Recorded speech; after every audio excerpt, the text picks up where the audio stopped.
Olá, está começando mais um Niso Comunidade. No programa de hoje, vamos falar sobre a dengue, que já infectou só neste ano mais 3 pessoas em Sorocaba. Vamos explicar qual a forma correta de se prevenir e saber se a população realmente segue as recomendações dos agentes de saúde. E para tirar dúvidas sobre esse assunto, recebemos o diretor interino da área de Vigilância em Saúde da Secretaria de Saúde de Sorocaba, José Luiz Chiquito Filho.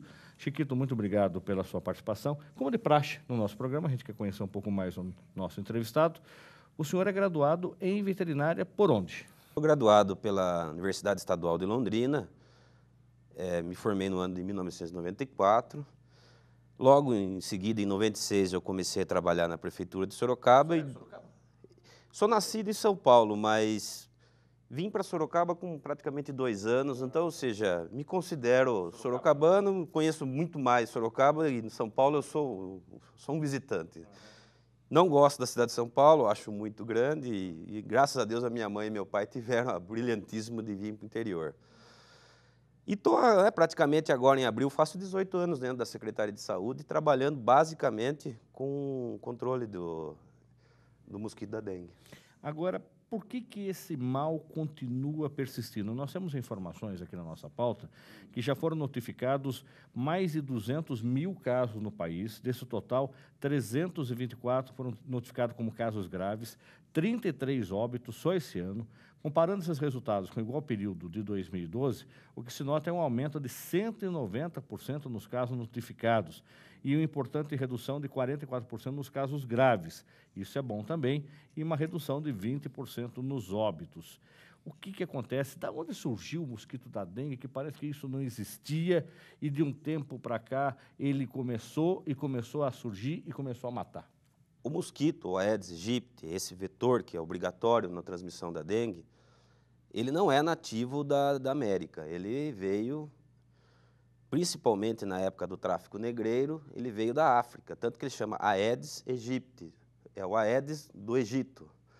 Então ele veio da África e aqui no nosso país encontrou condições muito parecidas, né? São 2 países, né? 2 continentes com climas muito parecidos, e ele começou a sobreviver dentro do nosso país e ele é, né, já é o vetor do transmissor do vírus da dengue.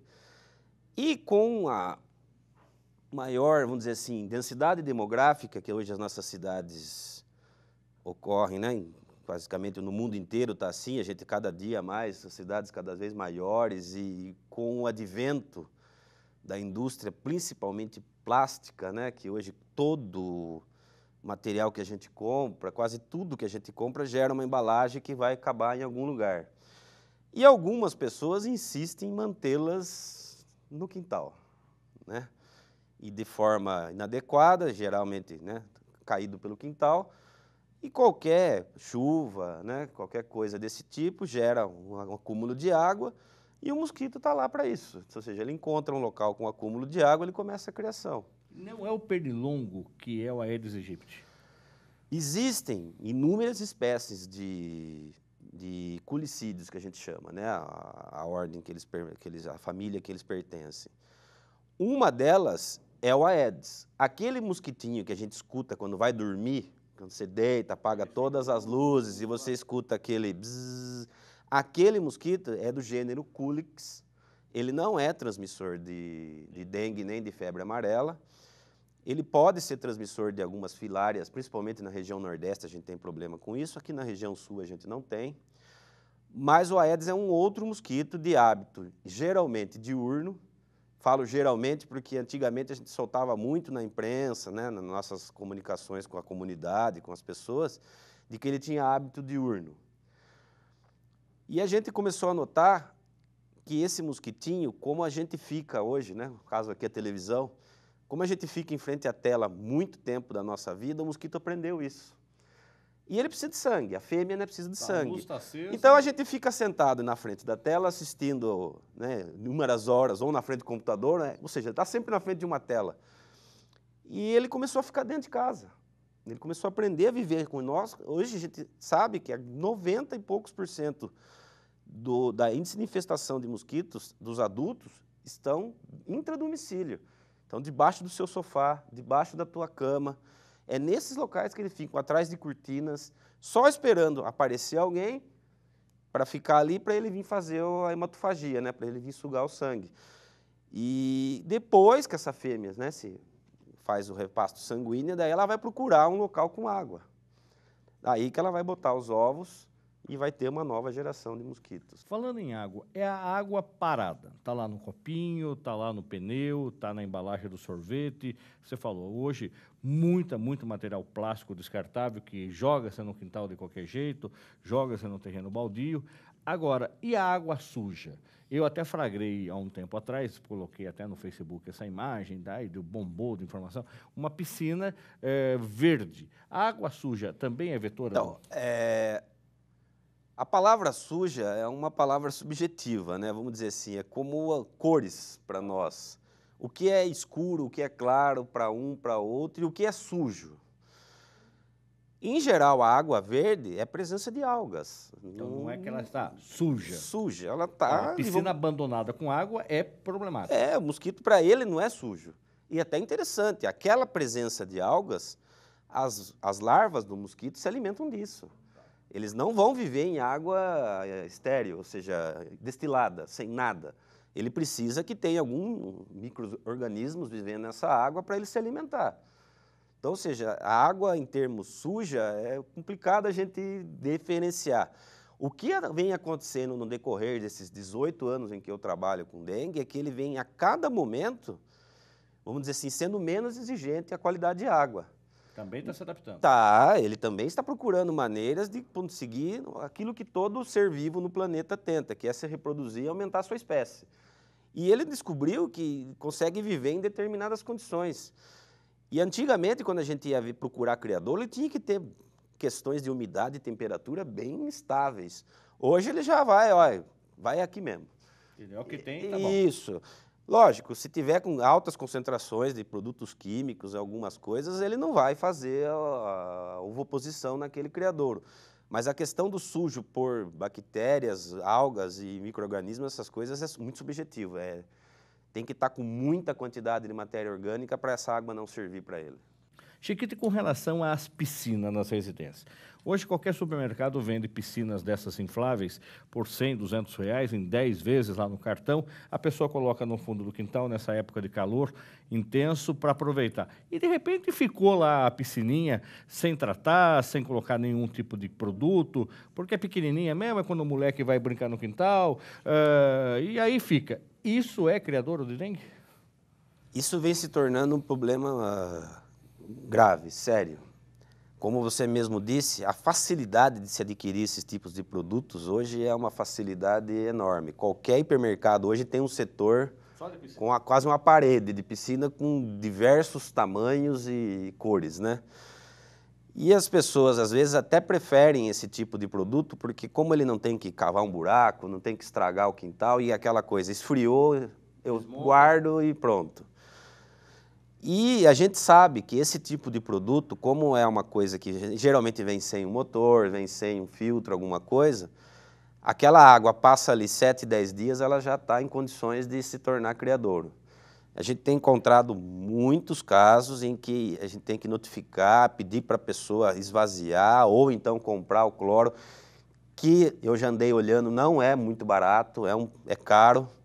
Aí as pessoas às vezes acabam esgotando e pondo água de novo, acaba gerando um segundo problema, que é a questão que agora nós estamos passando, né, que é o excessivo consumo de água. Então, ou seja, é uma coisa difícil de trabalhar.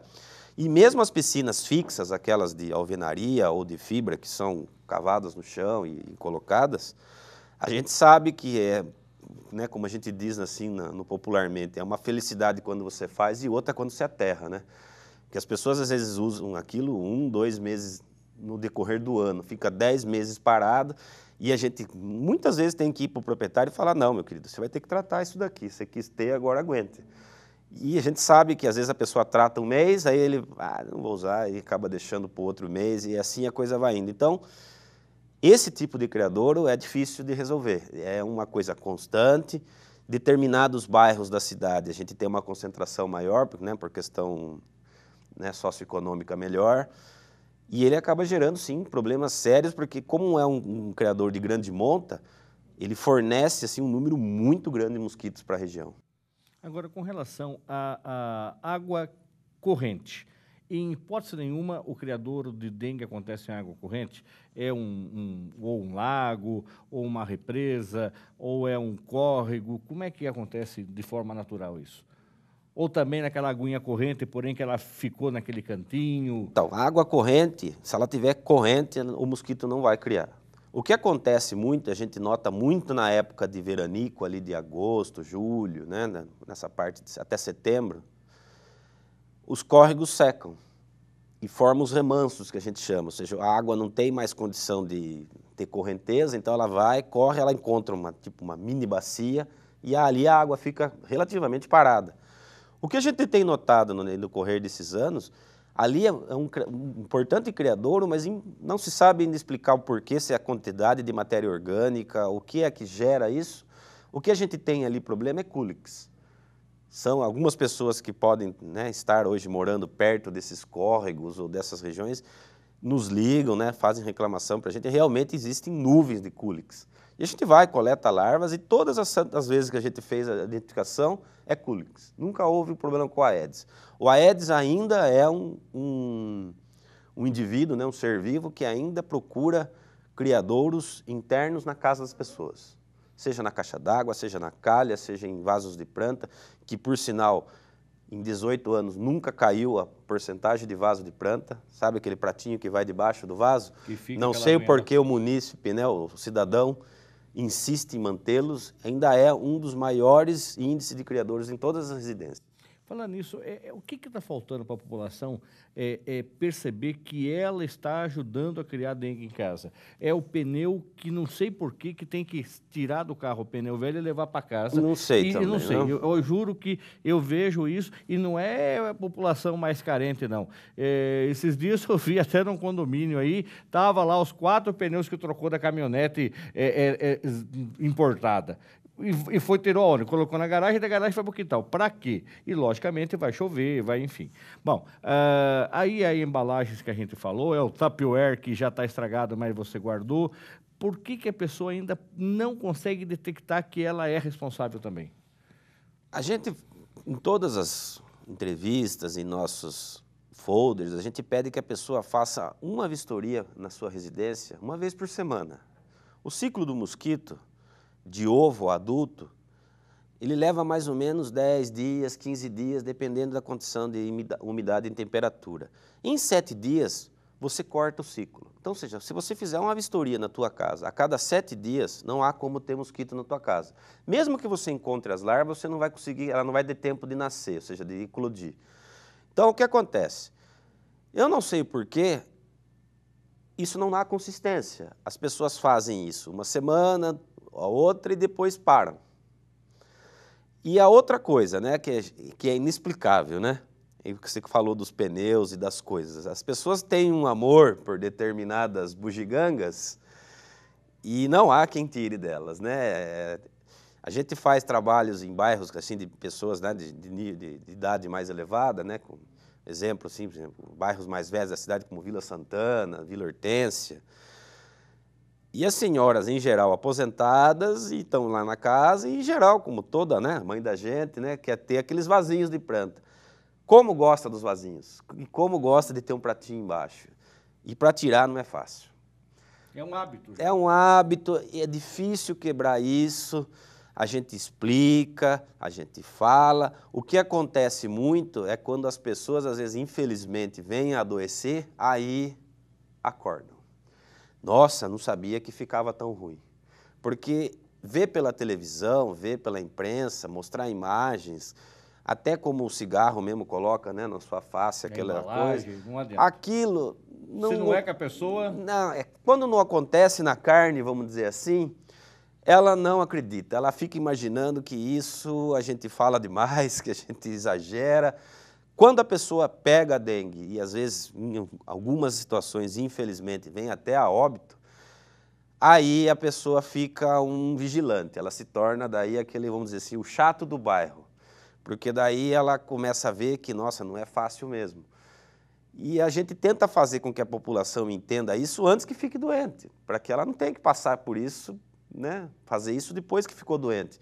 A gente quer que ela faça isso agora para que preserve a saúde da população no contexto geral.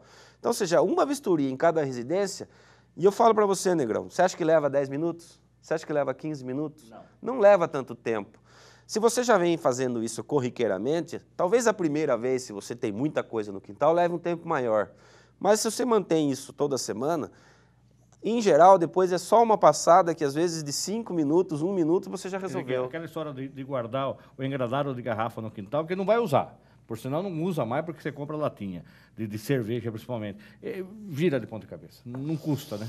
A gente encontra muito disso.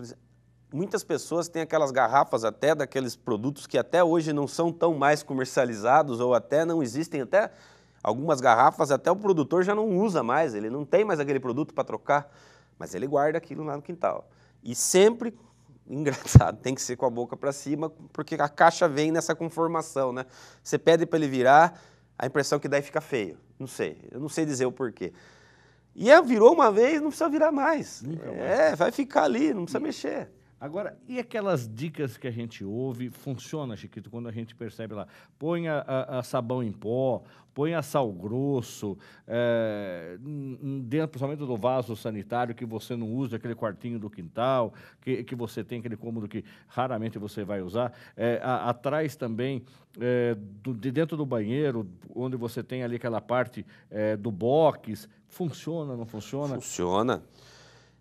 A gente há um tempo... De um tempo para cá, de alguns anos para cá, a gente vem utilizando a norma de que se use sabão em pó, não mais o sal grosso, não porque o sal grosso não funcione.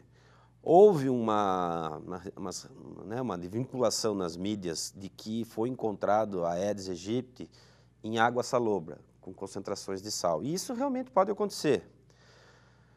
O difícil é chegar para o cidadão e explicar química. Que você tem um milho equivalente ali, uma concentração que você tem que alcançar em que o mosquito não consegue criar.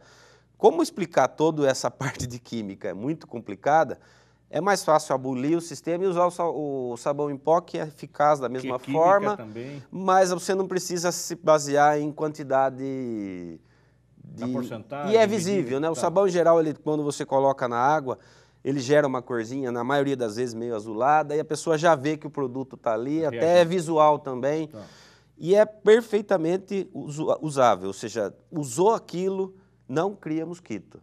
Então, ou seja, aquele ralinho, que hoje, na grande maioria das vezes, ele é sifonado, né? Ele obrigatoriamente vai ficar ali uns 4 dedos de água, você coloca 2 colheres de sabão em pó, 2 colheres de sabão em pó naquele resto de água que fica do vaso sanitário, que também por obrigação tem que ficar água. E isso não é necessário fazer naquele ralo do banheiro em que a família usa todo dia para tomar banho. Não precisa fazer isso no vaso sanitário em que é aquele que todo mundo usa todo dia. É naquela edícula ou naquela outra casa que possa haver no fundo do quintal em que está desocupado e que se usa talvez uma vez a cada 2 meses ou a cada, sei lá, 15 dias. Você vai lá e coloca. Não é só no ralo do banheiro.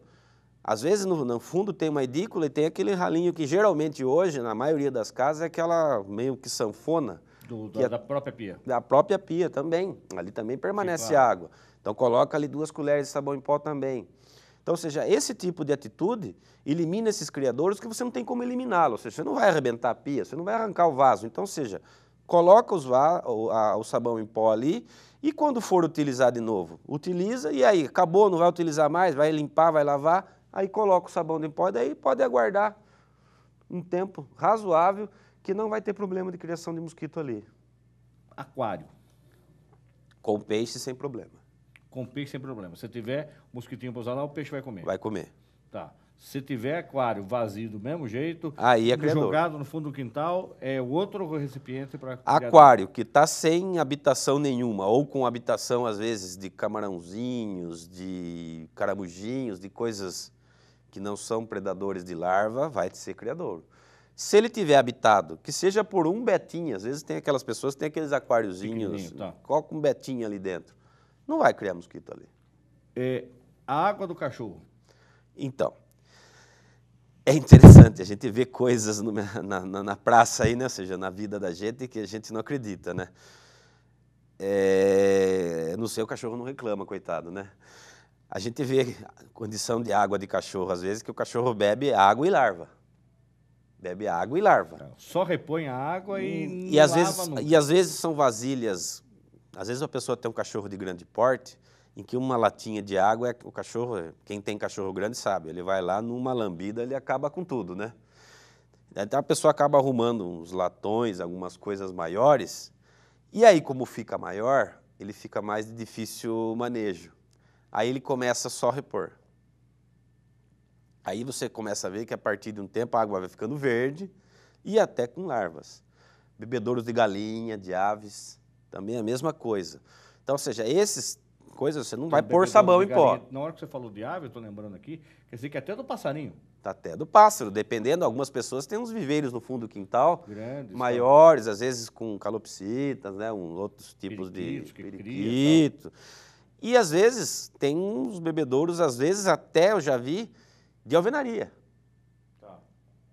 Então ele vai ter que fazer a manutenção periódica disso. Ou seja, ele esgota, pega aquela parte verde da buchinha, né? A buchinha geral tem um lado amarelo e um lado verde. Ele vai raspar tudo aquilo, enxaguar e pôr água nova. Toda vez, uma vez por semana. No mínimo. Tanto faz ele sendo um pote, né, de um cachorro maior ou de um desse de pássaros, ou seja, bebedouros de animais em geral. Uma passada de buchinha uma vez por semana. Mesmo que você não goste tanto do Aedes aegypti, vamos dizer assim, até por questão de qualidade de água para aquele animal que você tanto gosta. Agora, existe uma região na cidade que, porventura, possa ter maior incidência de dengue ou ela pode estar em todo lugar? E outra, eu fiz isso no quintal da minha casa, me preocupei. Agora, o mosquito transmissor, ele não está só na minha casa, ele pode estar na casa do vizinho, ele voa para outro lugar, né? Ele voa, ele não sabe que é vizinho. Ele não sabe que tem muro. Ele não sabe que tem grade, que tem muro, alguma coisa e que tem bairro do lado. Ele vai fazer o quê? Uma coisa deixar bem claro. O mosquito não nasce com dengue. O mosquito se infecta também. O mosquito nasce livre de vírus. Ele não... E ele se infecta por quem? Pela pessoa? Pelo humano. Tá, então eu não tive dengue, mas ele vai me picar, ele já está transmitindo dengue? Não, você tem que estar num processo que a gente chama de viremia. Então o que acontece? Você foi picado em algum lugar, em alguma situação, por um mosquito que está portador do vírus. Esse mosquito aqui está com o vírus, ele fica com o vírus reservado na glândula salivar do mosquito. A glândula salivar do mosquito funciona como um anticoagulante. Então, quando o mosquito, como ele tem um furinho, né, uma seringuinha bem fininha, praticamente que passa uma hemácia por vez, se ele chupasse o sangue sem injetar um anticoagulante, ele ia entupir a sua seringa. Então, o que ele faz? A natureza fez isso, a evolução fez isso. Quando ele introduz o aparelho bucal no ser humano ou em qualquer outro animal, ele injeta uma saliva, e essa saliva tem atividade anticoagulante. Aí ele faz o repasto sanguíneo, ele faz a hematofagia. Se você é uma pessoa que está em processo de viremia, ou seja, naqueles 7 primeiros dias da doença, ele absorve junto com o teu sangue o vírus. Esse vírus no corpo do mosquito também tem um ciclo lá dentro. Ele também vai passar por diversos sistemas do mosquito até se alojar no sistema glândula salivar dele. A partir desse momento, ele é passível de transmitir a outra pessoa. Então, ou seja, ele não nasce com aquilo. O único problema, que é o que gera o grande problema nas epidemias, esse adulto, se ele não for morto, ele leva até 45 dias de vida, né? Um inseto adulto, o mosquito adulto. Então, ele pode ficar 45 dias transmitindo dengue num determinado local. Se ele picar, ele não morre. Ele pica alguém e continua picando. Continua picando. Durante esse período de vida dele. Ele vai fazendo ovoposição, ou seja, ela vai sugando sangue e faz ovoposição. Acabou essa, ela vai lá, faz outro repasto sanguíneo, vai ter outra ovoposição, e assim vai indo, entendeu? O macho não tem hematofagia, só a fêmea, porque ela precisa dessa proteína sanguínea para maturar os ovos dela. Então, esse cuidado é inerente, todo mundo tem que ter. Se alguém tiver alguma dúvida mais sobre esse assunto, apesar de que insistentemente a mídia abre espaço para divulgar, para falar, as campanhas que são feitas na rua, com os agentes que estão indo visitando as casas, como é que pode fazer? Existe no site da prefeitura algumas informações ou um telefone de contato? Como é que a pessoa faz até para denunciar um terreno baldio ou vizinho que está largando coisa no quintal? Tá. A prefeitura tem várias portas de entrada para receber reclamação. Um deles, o mais corriqueiro, que a maioria da população conhece, é um 156, telefone que atende diversos tipos de reclamações. O outro é através de e-mails. Se a pessoa quiser fazer uma reclamação via e-mail, o e-mail da zoonoses é zoonoses, com S no final, @sorocaba.sp.gov.br. O telefone atual hoje da zoonoses, que a gente estava no Humberto de Campos e hoje estamos no Anel Eugênio Salerno 140, é 33399244. 33399244. Esse é o telefone lá da seção. Por esses 3 caminhos, a pessoa pode fazer as suas denúncias, as suas reclamações, tirar dúvidas e tudo mais. A única coisa que a gente pede muito para o munícipe, que é uma coisa incrível, já foi motivo de uma campanha nossa no passado, é que antes de olhar no vizinho, você já olhou o seu? A gente até teve um caso agora há pouco tempo de um determinado edifício da cidade que reclamava, porque como ele estava no alto, né, as pessoas enxergavam lá de baixo a casa do vizinho. Um vizinho lá com a piscina. E várias pessoas no prédio, várias reclamações. E a gente ia na piscina, a pessoa realmente tinha uma piscina de coloração verde, só que ela falava, eu não vou mexer na água, eu só vou tratar. Eu não uso a piscina para banho. Então ela tratava, ela tinha cloro, ela fazia o tratamento, não havia larvas na piscina. E o prédio é que tinha larva. O prédio tinha um sistema lá de águas pluviais lá, um número infindável de mosquitos. E ele enxergava um outro e não via o seu. Então, ou seja, a gente pede muito para as pessoas, antes de ligarem, que as pessoas às vezes reclamam para a gente com aquela coisa mais óbvia que a gente recebe lá. Não aguento de tanta picada.